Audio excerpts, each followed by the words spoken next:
Assalamu alaikum fam, hope you're doing fantastic. We're continuing our reading of the Bible is a Jehovah's Witness version. I have studied with them before in their Kingdom Hall and had lessons, private lessons and such.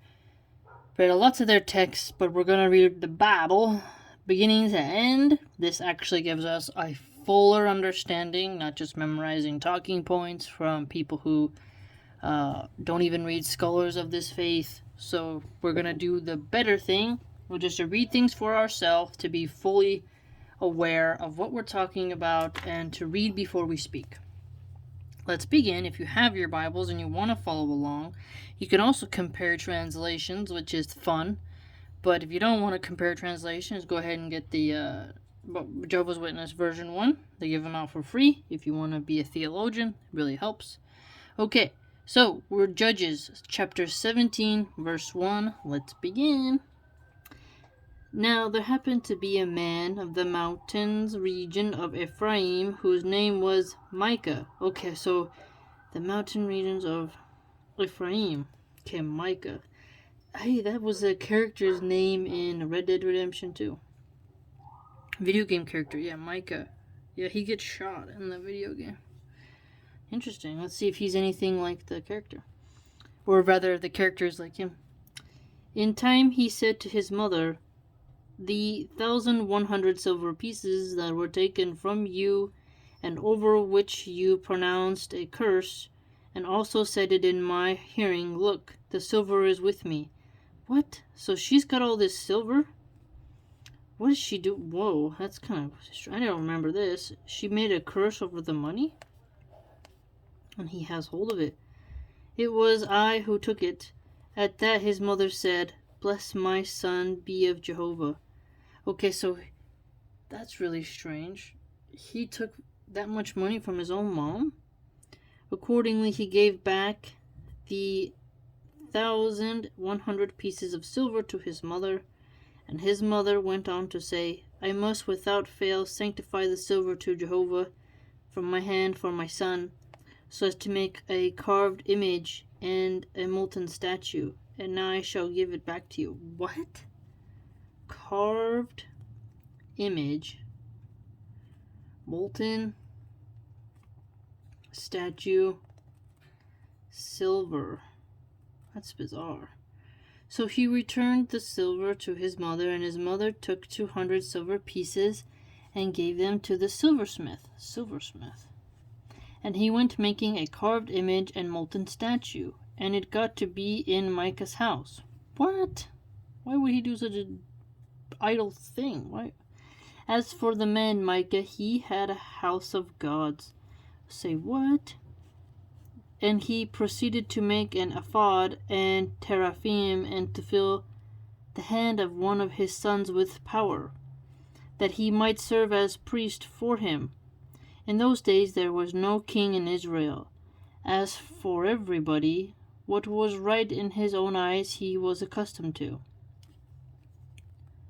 Now there happened to be a young man of Bethlehem in Judah, of the family of Judah, and he was a Levite, and he was residing there for a time. And the man proceeded to go from the city of Bethlehem in Judah, to reside for a time wherever he might find a place. At length, while going his way, he came into the mountainous region of Ephraim, as far as the house of Micah. Then Micah said to him, "Where do you come from?" At that he said to him, "I am a Levite from Bethlehem in Judah, and I am on my way to reside for a time wherever I might find a place." He's like a wanderer. Interesting. So Micah said to him, "Do dwell with me, and serve as a father and priest for me, and I, for my part, shall give you 10 silver pieces a year, and the usual outfit of garments and your sustenance." Accordingly the Levite went in. Not a bad gig. Filthy idolater. He's just wandering around. He's like, "Hey, you want to be a priest?" What is going on? Thus the Levite took it upon himself to dwell with the man, and the young man got to be as one of his sons to him. Furthermore, Micah filled the hand of the Levite with power, that the young man might serve as a priest for him, and might continue in the house of Micah. Hence Micah said, Now I do know that Jehovah will do me good, because the Levite has become priest for me. What the heck is going on here? Why would Jehovah let a filthy idol maker have anything? Chapter 18.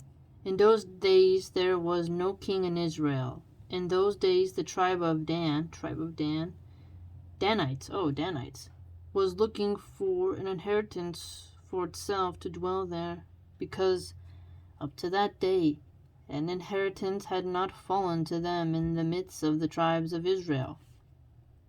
Eventually, the sons of Dan sent 5 men of their family, men from among them, men who were valiant fellows. So here you see, it's good for people to be valiant, the men to be masculine, not soy boys. Out from Zorah and Eshtaol to spy out the land and to explore it. So they said to them, Go, explore the land.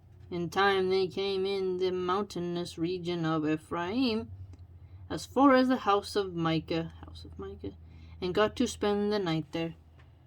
While they were close by the house of Micah, they recognized the voice of the young man, the Levite, so that they turned aside there, and they proceeded to say to him, Who brought you here, and what are you doing in this place? And what interest do you have here? In turn he said to them, Thus and so Micah did for me, that he might hire me, and that I might serve as a priest for him. Then they said to him, Inquire, please, of God, that we may know whether our way on which we are going will be successful. So the priest said to them, Go in peace. It is before Jehovah that your way is in which you go. Accordingly the 5 men went on and came to Laish, and saw how the people that were within it were dwelling in self-reliance.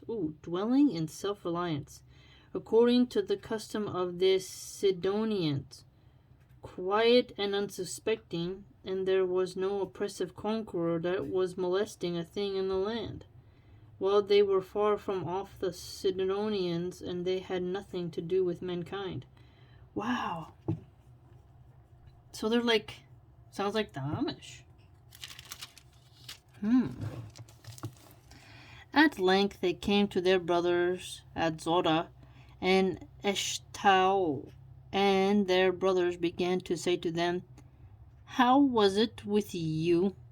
At this they said, Do get up, and let us go up against them, for we have seen the land, and look, it is very good, and you are hesitant. Do not be sluggish about walking to come in to take possession of the land. Oh, snap! Don't be sluggish, so come in like a conqueror. So, that's interesting. They're talking about taking over. When you come in, you will come to an unsuspecting people. So the element of surprise. And the land is quite wide, for God has given it into your hand, a place where there is no lack of any sort of thing that is in earth. So it's got high resources. So this is a common theme where they say that God gives land in the hands. So it allows a nation to be conquered and given to the new people, whoever seems more fitting to hold it within their hand, within their possession. Then 600 men, girded with weapons of war, out of the family of Danites. Okay, so the Danites, Danites, 600 deep, departed from there, that is, from Zorah to Eshtaol, and they got on their way up and went camping at Kiriath Jearim in Judah. That is why they have called that place Mahanedan down to this day. Look, it is west of Kiriath Jearim. After that they passed along from there to the mountainous region of Ephraim, and came as far as the house of Micah.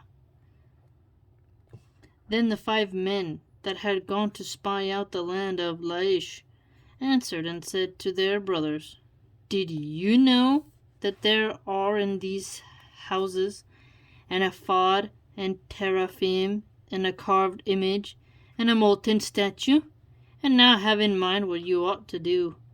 So they turned aside there and came to the house of the young man, the Levite, at the house of Micah, and began to ask how he was getting along. All the while the 600 men girded with their weapons of war, who were of the sons of Dan, were standing at the entrance of the gate. Oh snap, they loaded, locked and loaded. The 5 men that had gone to spy out the land now went on up, that they might enter in there to take the carved image, and the ephod, and the teraphim, and the molten image. And the priest was standing at the entrance of the gate, with 600 men, girded with weapons of war. And these went into the house of Micah, and proceeded to take the carved image, the ephod, and the teraphim, and the molten image. At that the priest said to them, What are you doing? But they said to him, Be quiet, put your hand over your mouth, and go with us and become a father and a priest for us. Which is better, for you to continue a priest to the house of one man, or for you to become a priest to a tribe and family of Israel? At this the heart of the priest was pleased. Oh, that's interesting. I thought they were going to threaten him, like, we'll behead you. And now he took the ephod and the teraphim and the carved image and came into the midst of the people. But why would say this shirk as a Muslim high above Allah's any need of some molten image? Then they turned and went their way and put the little ones and the livestock and the valuable things ahead of them. They themselves had got a distance away from the house of Micah. So here, you see they constantly mention the distances in terms of the house of Micah. They mention the mountainous region, then Micah's house, that were close by, and the house of Micah were called together and tried to catch up with the sons of Dan. When they kept crying out, the sons of Dan then they turned their faces and said to Micah, What is the matter with you, that you have been called together? So he said, My gods that I made, you have taken the priest too, and you go your way, and what do I have any more? How then is it that you can say to me, What is the matter with you? That's funny. How stupid. Like, again, he's like, You've taken my gods. Well, they're not real gods then, if they can be taken by the sons of Dan. Now can they, right? Reminds me of Ibrahim when he made the bigger idol hold the weapon and said, like, oh, defend yourself, right? When he was smashing the idols. This is ridiculous, this part right here. And that the sons of Dan said to him, Do not let our voice be heard close to us, for fear that men bitter of soul may assault you people, and you have to forfeit your own soul, and the soul of your household. And the sons of Dan kept going on their way. And Micah got to see that they were stronger than he was, and so he turned and went back to his house. That's funny. He's like, oh, well, you know what? They're extra strong than me. I'm going to head out. As for them, they took what Micah had made, and the priest that had become his. So they took the Levite. That's pretty funny. So they took his priest and they took his stupid idol. Micah got totally punked. Oh, that's funny. As for them, they took what Micah had made and the priest and had become his, and they kept going toward Laish against the people, quiet and unsuspecting, and they proceeded to strike them with the edge of the sword.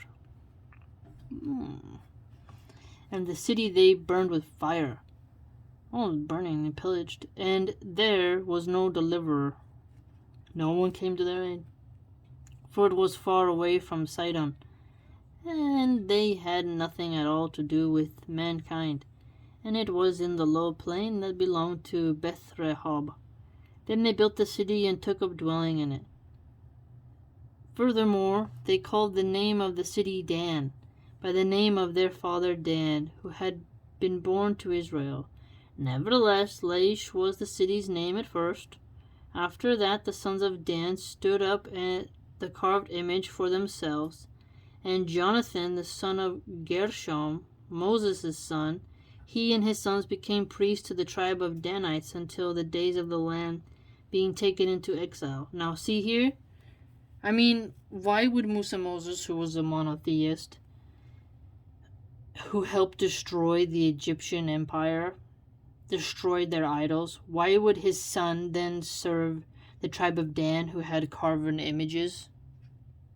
I don't believe that. And they kept the carved image of Micah, which he had made, set up for themselves all the days that the house of the true God continue in Shiloh. That don't make no sense. Maybe this is why the Catholics thought that they could create graven images, because this story of Micah and the Levite and the sons of Dan. Sons of Dan. And then we're going to say the carved image. Carved image. And then the Levite. The Levite. That one is... What did they say? Hold on. Moses' son, Gershom. Gershom.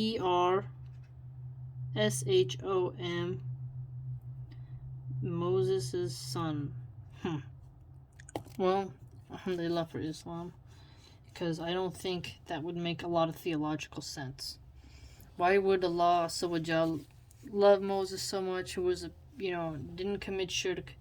But here in this Bible version, they contend that the son of Moses is going to help the sons of Dan, who had an ephod, teraphim, and a carved image. And he said gods in the plural here, which is shirk. It's polytheistic in that way. Make no sense. Because he said here, his gods. It's plural. I mean, nothing can contain God in such a stupid little trinket. High above Allah is what they associate with him. Wow. Through this you get to see, the differences here. You get to see the real differences. I think that's highly beneficial, because you begin to see what is like really the splitting point of what they contend. I mean, just imagine if you wanted to do a comparison of Moses in the Quran and Moses in the Bible, and Moses according to the Hadith. You'd have quite a lot of stuff to compare, right? Very interesting. Hope you learned something.